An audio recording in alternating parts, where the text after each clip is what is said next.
중국 다음으로 세계의 공장 역할을 하고 있는 베트남이 팬데믹의 급격한 확산에도 불구하고 정상적인 공장 가동을 서두르고 있다는 소식입니다. 이는 중국이 팬데믹 확산으로 여전히 강력한 셧다운 정책을 유지하고 있는 것과는 대조적인 모습입니다. 베트남도 지난해까지는 중국과 별반 다를 것이 없는 셧다운 정책을 취해왔습니다. 나이키 등 세계적인 스포츠 브랜드에 의류를 납품하는 베트남 소재 공장들뿐만 아니라 애플, 삼성전자 등 IT 관련 기업들의 공장들도 문을 닫아야만 했습니다. 외신들은 이 같은 베트남의 달라진 행보가 글로벌 공급망 문제 해결에는 긍정적인 시그널을 주고 있다는 평가를 내렸습니다. 이와 관련 로이터 통신은 신발에서 스마트폰에 이르기까지 모든 것을 제조하는 베트남 공장들이 생산을 재개할 것으로 예상된다며, 이는 지난해 베트남이 전 세계 공급망을 옥죄던 정책과는 정반대되는 행보라고 보도한 것입니다. 베트남 당국이 공장 가동 재개에 나서기로 한 것은 표면적으로 두 가지 이유가 존재한 것으로 보입니다. 수백만 명의 공장 근로자들이 2차 백신 접종을 완전히 마쳤고 중증화율이 심각하지 않다고 판단한 것입니다. 베트남 의료산업 노동자들의 90% 이상이 다시 현장에 복귀했으며, 또 베트남 당국은 정상적인 계약과 함께 국제선 공항도 재개했다고 외신들은 전했습니다. 베트남 정부는 올해 경제 성장률을 2021년 2.5%에서 올해 6.5%로 상향 조정하고 있는데, 이는 베트남이 팬데믹 이전의 상황으로 완전히 되돌아가겠다는 의지로 읽힙니다. 전문가들은 이 같은 베트남의 공장 가동 방침이 전 세계적으로 인플레이션을 끌어올리고 있는 공급망 병목 현상을 해소하는 데 도움이 될 것으로 내다보고 있습니다. 그동안 중국과 베트남 등 주요 글로벌 생산 지역에서의 공장 셧다운이 전체적인 공급량 부족 현상을 가져왔고, 이것이 의료뿐만 아니라 IT 산업 전 영역에 걸쳐 공급망 문제의 큰 원인으로 작용해왔습니다. 동시에 중국이 여전히 강력한 셧다운 정책을 계속 고수한다면 베트남이 글로벌 공급망 이전의 핵심 수혜자가 될 수 있기 때문에 이런 점을 노린 것이라는 주장이 제기됐습니다. 베트남 당국이 이처럼 확산 위협에도 불구하고 공장 재가동에 나선 것은 베트남에 투자했던 주요 IT 기업들의 움직임이 심상치 않기 때문입니다. 베트남의 강력한 셧다운 기간이 길어지면서 베트남에 진출했던 일부 서방 기업들이 철수하기 시작했고, 베트남 정부 입장에서 정책적으로 미묘한 변화가 생겼다는 분석입니다. 실제로 캐나다의 의류업체 룰루레몬은 지난해 9월 베트남에서 철수했고, 동남아시아 생산량의 절반을 베트남에서 생산했던 나이키도 현지 공장을 폐쇄한 바 있습니다. 애플, 삼성전자 등 주요 이기업들의 철수설도 나오고 있지만 아직까지는 공식화된 발표는 없기에 베트남 입장에서 지역 경제를 살리는 삼성의 움직임의 촉각을 곤두세우고 있으며 발등에 불이 떨어진 것입니다. 그런데 베트남의 삼성 스마트폰 협력사 생산 라인 일부가 최근 국내 유일의 삼성 스마트폰 생산기지가 있는 경북 구미로 옮겨진 것으로 확인됐습니다. 이는 팬데믹으로 베트남의 삼성전자 휴대폰 공장이 생산 차질을 빚는 등 해외 제조 거점의 생산 불확실성 때문인 것으로 파악됐습니다. 삼성전자 측은 폴더블 스마트폰의 안정적 생산을 위해 베트남 협력사의 일부 공정 생산 라인을 구미로 옮긴 것으로, 스마트폰 생산 물량이 늘었다거나 해외 이전 기업의 국내 복귀 등은 아니라고 전했습니다. 삼성전자에 따르면 지난해 말 베트남 스마트폰 협력사의 일부 공정 생산 라인 2개가 구미 산단 내로 옮겨졌습니다. 지난해 베트남을 비롯한 글로벌 제조 거점들은 팬데믹으로 셧다운이 반복되는 등 심각한 생산 차질이 발생하는 상황입니다. 이 때문에 삼성은 갤럭시 S21 시리즈의 안정적인 생산을 위해 협력사의 일부 공정 이전을 고민하는 상황이었습니다.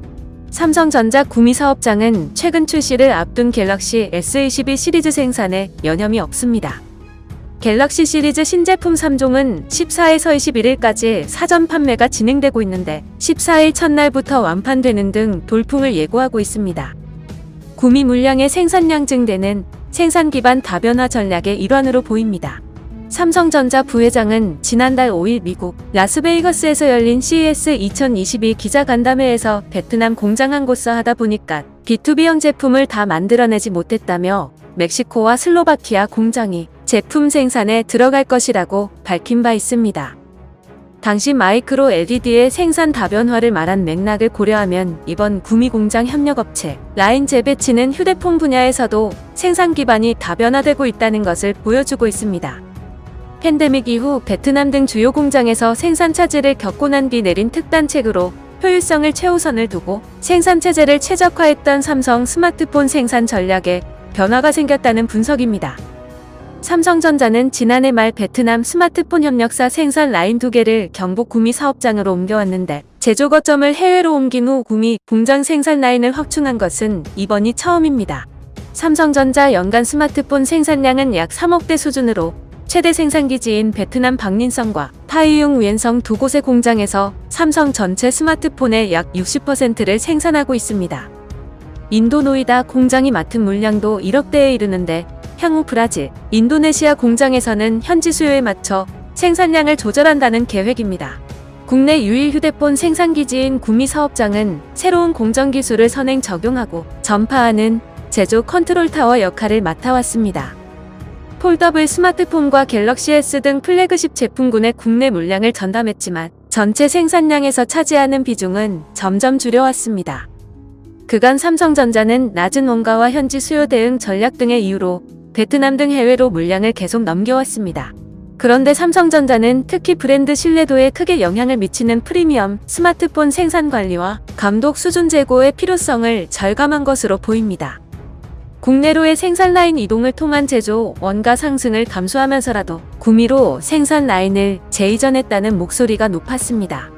25일 공식 출시하는 플래그십 스마트폰 갤럭시 S21 시리즈도 국내 물량은 대부분 구미 공장에서 생산될 것으로 알려졌는데 판매량 극대화를 위해 출고가 동결이라는 승부수를 던지고 이를 뒷받침할 안정적 재고 확보에 총력을 기울이는 모습입니다. 삼성전자는 해외 거점 공장별 생산량을 조절하는 추세입니다. 베트남에 집중된 스마트폰 생산량을 글로벌 전역으로 분산, 특정 지역에서 공장이 폐쇄되더라도 피해를 최소화하기 위한 움직임입니다. 삼성전자는 일부 주요 협력사에도 글로벌 생산 공장별 생산 능력 다변화 추진을 권고한 것으로 알려졌습니다.